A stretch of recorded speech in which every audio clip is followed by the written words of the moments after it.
L'enfant est une source de joie inouïe pour des parents, un cadeau fou, leur plus grand trésor sur la terre, ce qu'ils ont de plus précieux.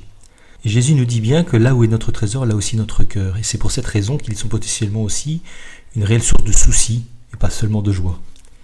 En fait, tout enfant est un mystère. C'est évident le jour de la naissance. D'où vient-il ? C'est qu'en toute rigueur, pour des parents, leur enfant n'est pas pleinement leur enfant. Il ne leur appartient pas, il leur est seulement confié. Tout homme, nous dit le Concile Vatican II, est une créature et la seule créature sur la terre que Dieu a voulu pour elle-même, et pour elle-même seulement, pas pour ses parents. Ce qui apparaît ici, c'est la notion de ministère sur la terre, ou si on préfère, une médiation qui s'exerce au nom de Dieu. Et si on regarde la logique de toute la création voulue par Dieu, en particulier humaine, c'est comme ça qu'elle fonctionne. Dieu donne la vie à des enfants par l'intermédiaire de ses parents. C'est à eux qu'il a confié la possibilité, la responsabilité de cette mise au monde, puis ensuite de l'éducation de l'enfant. Et Dieu respecte infiniment cette responsabilité qu'il a confiée aux hommes. Mais pour autant, c'est bien un ministère, si bien que, comme toute autorité vient de Dieu, elle doit finalement conduire à Dieu, c'est-à-dire à la source véritable de cette autorité. C'est donc une responsabilité pour les parents, qui sont les premiers principaux éducateurs de leurs enfants. À partir de là, on comprend l'exhortation évangélique de Jésus, « Laissez les enfants venir à moi, ne les empêchez pas, car le royaume de Dieu est à ceux qui leur ressemblent. » Si Jésus nous dit de ne pas les empêcher, c'est bien parce que les obstacles sont nombreux, qu'ils existent. En clair, l'un des domaines dans lesquels la famille est irremplaçable, c'est celui de l'éducation religieuse. Cela conduit à poser la question des priorités familiales dans l'éducation.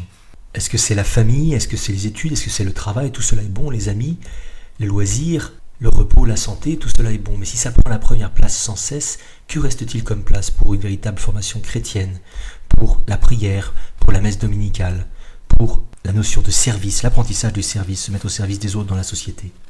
Chacun peut faire son propre schéma à sa convenance des priorités de l'existence, pour soi-même bien sûr, pour ses enfants ensuite. Et se pose finalement la question de savoir si cela est conforme au ministère que nous avons reçu de Dieu, que les parents ont reçu de Dieu. Heureusement pour cette étonnante responsabilité parentale d'éducation, qui présente de multiples facettes, qui touche à toutes les dimensions de la personne, les parents ne sont pas seuls. Ils peuvent compter sur d'autres formes d'autorité reçues de Dieu. L'État, tout d'abord, qui exerce une véritable autorité sur la société, sur eux-mêmes, sur leurs enfants aussi, et l'Église, qui a reçu pour mission de parler au nom du Seigneur, de dire qui est Dieu, de dire qui est l'homme, de guider l'humanité.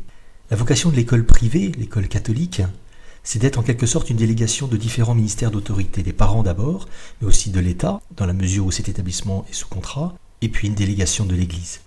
Il n'est donc pas question d'une externalisation qui permettrait de se désintéresser de certaines questions de l'éducation, mais de soutien, de coopération, de collaboration des parents. Donc suppose une implication de ces mêmes parents. Dans une éducation réellement chrétienne, ce qui soutient tout le reste, ce qui est au fondement de tout, c'est la vie dans le Christ. C'est cette relation à Dieu qui informe, qui éclaire, qui soutient tout le reste, la famille, les études, le travail et même la formation chrétienne elle-même. Et cela se décline de diverses manières dans la prière, la pratique religieuse, le repos bien sûr, le loisir, les amis, le service. Toutes ces dimensions-là ne sont pas dissociables de la vie du Christ, de la vie dans le Christ. Enfin, quels sont les moyens concrets de cette formation chrétienne? La vie éternelle, c'est qu'ils te connaissent, toi le seul vrai Dieu, dit Jésus. Ce qui suppose une formation catéchétique. Elle est nécessaire, Dieu s'est révélé pour que nous le connaissions, parce que nous le connaissions mal, nous nous égarions loin de lui, nous avons à transmettre cette révélation. Mais attention, quand Jésus parle de connaissance, il ne parle pas de connaissance théorique seulement, mais de connaissances intimes, de connaissances vécues. Si bien qu'une connaissance catéchétique qui ne se traduit pas par une relation réelle à Dieu, par des engagements concrets et stériles, un projet de formation chrétienne, qui se veut aussi intégral que possible, doit par conséquent comporter une dimension pratique concrète, avec son lot d'exigences, une invitation à l'intériorité, à la prière, à la vie de charité. Celui qui met cela en pratique, celui qui met les enseignements du Christ en pratique, est comparable, nous dit Jésus, à celui qui construit sa maison sur la pierre, sur le rocher. La tempête vient et sa maison est solide, elle ne s'écroule pas, contrairement à celui qui a bâti sur le sable. Quand la tempête vient, tout s'écroule.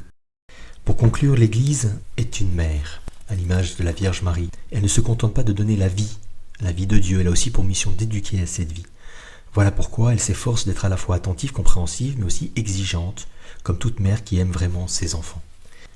Pour conclure, une dernière image, celle des pylônes électriques. De même qu'une ligne haute tension ne peut rester en l'air sans pylône pour la soutenir régulièrement, de même une vie chrétienne digne de ce nom, une vie de foi, ne peut tenir son retour à Dieu régulier. C'est une question quotidienne dans la prière, c'est une question hebdomadaire à la messe dominicale, c'est une question annuelle au moment d'une mise à l'écart, d'une retraite. Sans cela, il est bien évident que tout tombe par terre et que de cette formation chrétienne, il ne restera que de vagues valeurs qui ne tarderont pas à se retourner contre elles-mêmes pour le malheur des hommes.